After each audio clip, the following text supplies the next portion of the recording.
جدوں یہ مضمون دین دی کتاباں پڑھی جان تے کسے بندے کو لوگ اپنی حاجتاں تو آنوں ہٹ جان کوئی نہ آوے اس لے کول کہ میرا کام کرتے وہ بندہ اپنے آپ نو سمجھے کہ میرے تے خدا دی ناراض اللہ ناراض ہو چکا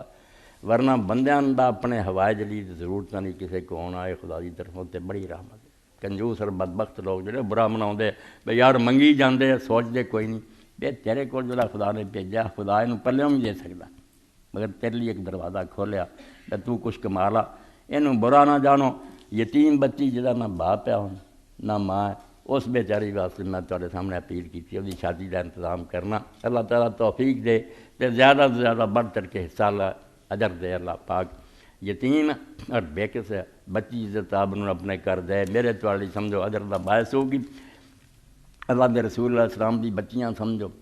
بڑا نیک آدمیاں نے نقطہ بیان کیتا نکاح دے موقع دے تسی یار ٹھیک ہے فلاں چودھری دا بیٹا فلاں چودھری دی بیٹی ہے دنیا دے لحاظ نہ مگر قرآن جدوں آندا ازواج امہاتوں کہ حضور دی بیویاں امت دی ماواں ابن مسعود رضی اللہ اپنے مصحف لکھتے تھی واہ برلا پھر حضور امت دے باپ ہی ہوئے نا اس تو جو بھی بچے بچیاں سب حضور دے بچے انہاں نے نیک سلوک کرنا حضور دی روح نو خوش کرنا اللہ توفیق دے